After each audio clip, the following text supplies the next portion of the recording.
issued as income from house property में इसके numerical start होते हैं।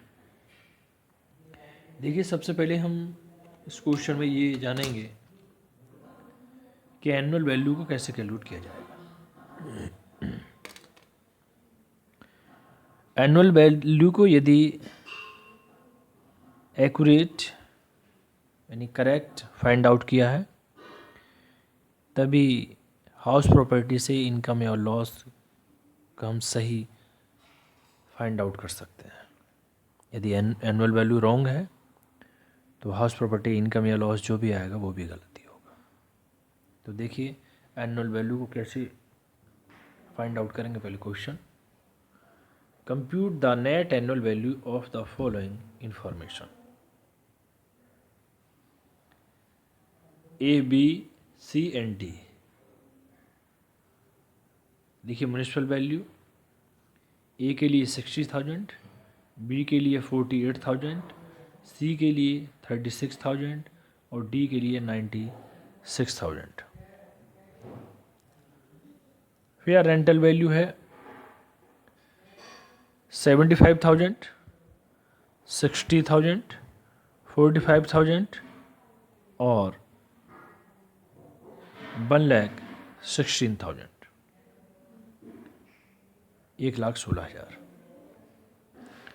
For actual rent for A 69,000, B 54,000, C 40,000 and D के लिए 1,20,000। ऐसे स्टैंडर्ड रेंट ए के लिए नहीं है, बी के लिए 72,000, सी के लिए 42,000 और डी के लिए 1,15,000। फिर municipal taxes paid 6,000 for A, B के लिए 4,800, सी के लिए 3,600 और डी के लिए 9,600। ये है स्टूडेंट इसके नेट एनुअल वैल्यू कैलकुलेट करने के लिए जो इन्फॉर्मेशन दे रखी है वो। तो हमें क्वेश्चन में कैलकुलेट क्या करना है। देखिए, computation of net annual value A, B, C and D, ये रुपीस। अब net annual value find out करने के लिए सबसे पहले हमको एक्सपेक्टेड रेंट और एक्चुअल रेंट फाइंड आउट करना होगा, क्योंकि एक्सपेक्टेड रेंट और एक्चुअल रेंट में जो सबसे ज़्यादा होगा वो ग्रॉस एनुअल वैल्यू आएगा। फिर ग्रॉस एनुअल वैल्यू में से यदि म्युनिसिपल टैक्स को माइनस कर देते हैं तो माइनस करने के बाद आएगा आपका एनुअल वैल्यू। तो फर्स्टली सबसे पहले एक तो एक्सपेक्टेड रेंट हमें फाइंड आउट करना होता है, दूसरा एक्चुअल रेंट। तो एक्सपेक्टेड रेंट के लिए देखिए क्या है कंडीशन। म्युनिसिपल वैल्यू लिखी भाई 60,000 दे रखी है क्वेश्चन में। पहले ए के लिए देख लेते हैं। ऑफियर रेंट 75,000, स्टैंडर्ड रेंट इसके लिए कुछ है नहीं। तो municipal value and fair rent, जो इन दोनों में ज़्यादा होगा वो एक्सपेक्टेड रेंट आएगा, लेकिन but not more than standard rent, लेकिन स्टैंडर्ड रेंट से ज़्यादा नहीं हो। एक्सपेक्टेड रेंट, म्युनिसिपल वैल्यू और फेयर रेंटल वैल्यू, जो दोनों में ज़्यादा होगा वो एक्सपेक्टेड रेंट, लेकिन स्टैंडर्ड रेंट से उसकी अमाउंट कभी भी ज़्यादा नहीं हो सकती। इधर देखिए 60,000 और 75,000, विच एवर इज ग्रेटर, यानी कि 75,000। अब स्टैंडर्ड रेंट यहाँ पर है नहीं, तो हमने एक्सपेक्टेड रेंट ये 75,000 लिख दिया।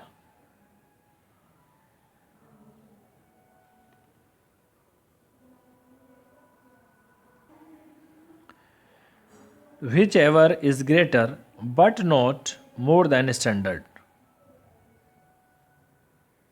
यानी स्टैंडर्ड रेंट, यानी 75,000।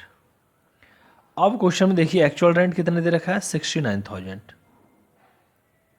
अब पहले बात थी म्यूनिसिपल वैल्यू और फेयर रेंटल वैल्यू के बीच, अब एक्सपेक्टेड रेंट और एक्चुअल रेंट।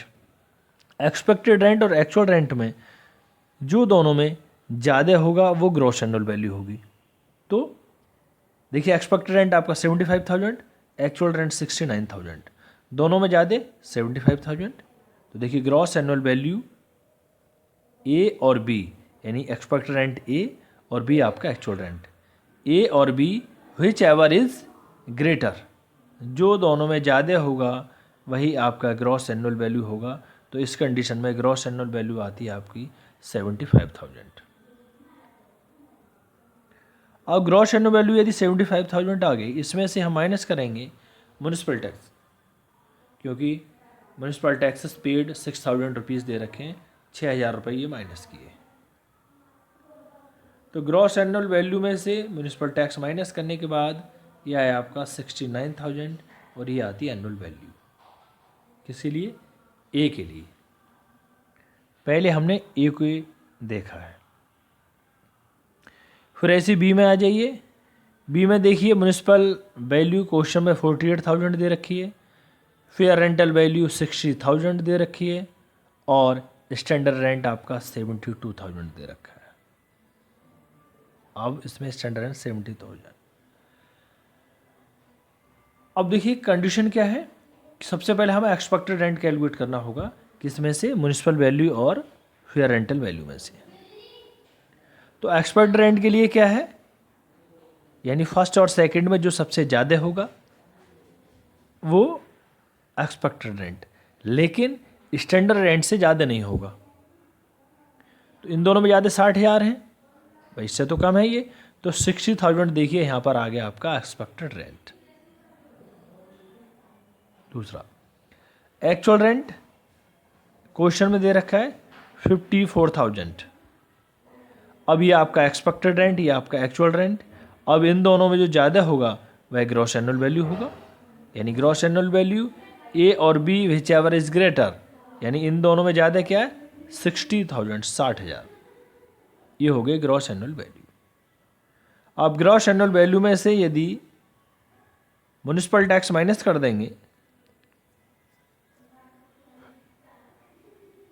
म्यूनिसिपल टैक्स है 4,800, तो देखिए 4,800 इसमें से माइनस किए, ये आए आपके 55,200 रुपीज़, 55,200 रुपये आई आपकी एनुअल वैल्यू। अब ऐसे ही स्टूडेंट सी के लिए, सी में देखिए म्यूनिसिपल वैल्यू आपकी 36,000 है, 36,000, फेयर रेंटल वैल्यू 45,000 और स्टैंडर्ड रेंट 42,000। अब यहाँ पे इसने देखिए कुछ चेंजेस हैं। क्या कैलकुलेट करना होता है, हम सबसे पहले म्यूनिसिपल वैल्यू और फेयर रेंटल वैल्यू और स्टैंडर्ड से एक्सपेक्टेड रेंट।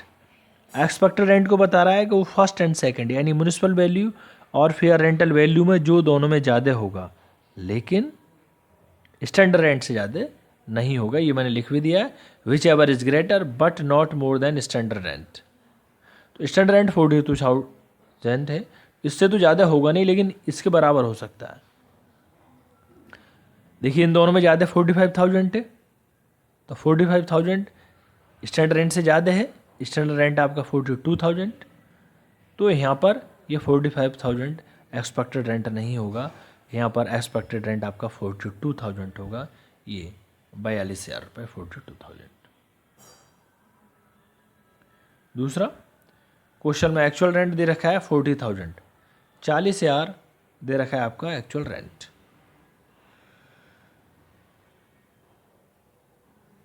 अब कंडीशन क्या थी, एक्सपेक्टेड रेंट और एक्चुअल रेंट जो दोनों में ज़्यादा होगा,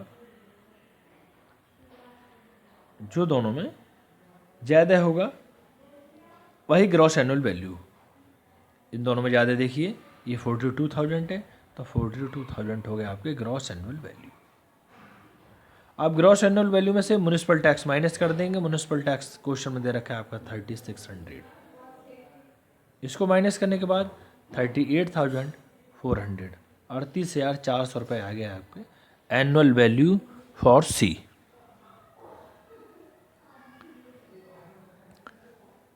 देखिए स्टूडेंट डी के लिए, और डी में municipal value 96,000, fair rental value 1,16,000, standard rent 1,15,000। तो देखिए एक्सपेक्टेड रेंट कैलकुलेट करना होगा। एक्सपेक्टेड रेंट क्या है? म्यूनिसिपल वैल्यू और फेयर रेंटल वैल्यू जो दोनों में ज़्यादा होगा, यानी 1,16,000, लेकिन स्टैंडर्ड रेंट से ज़्यादा नहीं होगा। स्टैंडर्ड रेंट है 1,15,000, तो 1,16,000 नहीं होगा। एक्सपेक्टेड रेंट यहाँ पर होगा आपका 1,15,000, 1,15,000। और एक्चुअल रेंट क्वेश्चन में देखिए 1,20,000 दे रखा है आपका एक्चुअल रेंट। एक्चुअल रेंट 1,20,000, अब एक्सपेक्टेड रेंट 1,15,000, एक्चुअल रेंट 1,20,000, इन दोनों में जो ग्रेटर होगा तो ग्रेटर 1,20,000, ये होगा आपका gross annual value. Gross annual value 1,20,000। तो देखिए ग्रॉस एनुअल वैल्यू ए और B whichever is greater 1,20,000, तो 1,20,000 आपके ग्रॉस एनुअल वैल्यू। यदि हम ग्रॉस एनुअल वैल्यू में से म्यूनिसिपल टैक्स को माइनस कर देते हैं तो माइनस करने के बाद आता है आपका एनुअल वैल्यू। तो 1,20,000 माइनस 9,600, ये आया आपका 1,10,400, 1,10,400 रुपये ये आएगा आपके एनुअल वैल्यू के। 1,10,400 एनुअल वैल्यू। तो देखिए स्टूडेंट ये इन्फॉर्मेशन दी हुई थी ए बी एंड सी के लिए, इनसे हमने एनुअल वैल्यू को फाइंड आउट किया। एनुअल वैल्यू को फाइंड आउट करने के लिए सबसे पहले हमें एक्सपेक्टेड रेंट कैलकुलेट करना होता है, और एक्सपेक्टेड रेंट के बाद एक्चुअल रेंट, और एक्चुअल रेंट के बाद फिर ग्रॉस एनुअल वैल्यू को कैलकुलेट करना होता है। और ग्रॉस एनुअल वैल्यू कैलकुलेट करने के बाद फिर उसमें से म्यूनिसिपल टैक्स को माइनस कर देते हैं, उसके बाद आता है एनुअल वैल्यू। पूरा फॉर्मेट पर डिपेंड है स्टूडेंट। Thank you student.